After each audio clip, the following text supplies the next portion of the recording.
Okay, good evening guys. So, ngayong tutorial natin is papakita ko sa inyo kung paano yung gamitin yung light blister, yung Corona light blister. Okay, so let's start. So, gagawa muna ako ng box.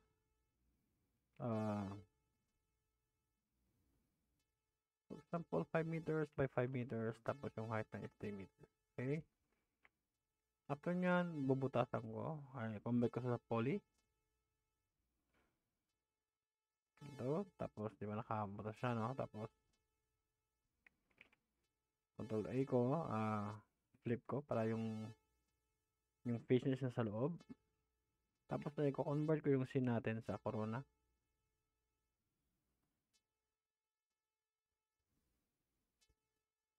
After nyo, nagyan natin siya ng texture. Ano yung tama, yung white lang. Yan. After nyan, so for example, ito yung isang interior natin. Teka, hindi ko nalagay ng texture pala. Yan. So, maglagay ito ng iba't ibang klaseng light. Galing sa Corona, yan. So, kailangan ko siyang gawing this kasi, for example, downlight siya, no? So, meron tayong example na radius ng, or diameter ng downlight na 80. So, gawin natin is radius is 40. Lagay ko sa top. Ito. Sample lang to ha. So, okay. So, after yan, maglagay ako ng, for example, ito. Alam na. Yan. So, damihan ko siya. Pero hindi ko siya instance copy lang. Yan. So, ito yung apat na light. Ganun dito. Ganun dito. So, makita rin nyo, meron tayong light na 3, 6, 9, 12 na piraso. So, maglagay ako ng camera. Layo ko. Tapos, activate ko yung orthographic mode. Yan. Activate ko. So, lagay ko center.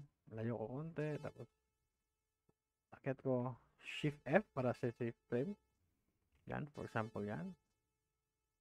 Yan. So, in order na ma-edit natin to, may mga name yun siya. Ito no. Light 009. Light 11. 011. So, kung gusto mo siyang i-edit isa-isa, for example, sa bawat room, gusto mo iba yung kulay, iba yung ilaw, yung light, yung intensity, mga ganun. So, kailangan natin siyang gawing interactive. Pwede din dito. Configure viewport. Layout. Dalawa. Apply. So, dito, set ko yung camera. At dito, kailangan siyang gawing interactive. Ito. Like ko lang. Yan siya, no? So, meron na tayong ilaw. So, kailangan, kung gusto ko siyang i-edit, click ko to. Kahit na dito, kahit na dito. Tapos dito sa baba, meron dito yung tatawag yung light blister. Yan, nalabas to. Ito may mga file name, oh. Yan. So, every time na naka-activate siya, nakaselect dito yun. Ito na. Click ko to. Yan, naka-activate yung check, oh. Yan. So, for example, gusto ko siyang i-edit. Hindi ka mali ito, eh. Ito talaga. So, for example, yung Corona 1, gusto kong gawing medyo lower. Mahina lang. Kaya, tayo rin muna gawing lot is 1. Para makita natin. Yan. So, gusto ko yung 1 is 5 at 10. Tapos gusto ko siyang gawing warm. So, kailangan ko dito. Activate ko to. Gawin kong 45,000. Yan. So, warm na siya. Tapos ito, gusto ko yung Corona 5. Parang ano ba?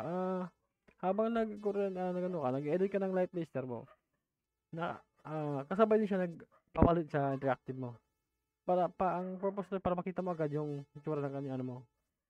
Ng mga ilaw at saka lighting ng scene mo. Yan. Pag ganon. Kasama ito. Ito. Ayan. Tapos, sabi ko gawin kong 1,000 blue. Blue siya. Tapos, taasan ko yung value na is 10. Yan. So, gawin kong sample 10,000. Yan. May ano talaga siya. May parang magpagkaiba talaga. Yan. Pag ganyan. Yung 30, katabi niya. Yan. Yan, 100. Yan. Parang ganyan. So, ang laking tulong ito kaysa sa gumamit ka ng light mixer para sa akin kasi yung light mixer is nagpapadagdag lang ng render time natin. So, dito pa lang, habang hindi ka pa nag-render, tinetest mo na yung ilaw mo. Parang ganun. Yun naman ang purpose to. So, ito lang naman yung papakita ko kung paano gamitin siya. So, hopefully, meron kayong tutulan dito. At, kung meron pa mga gustong malalaman o matutunan, pwede mag-message sa akin o sa group natin. So, thank you guys sa panonood guys. Salamat. Bye.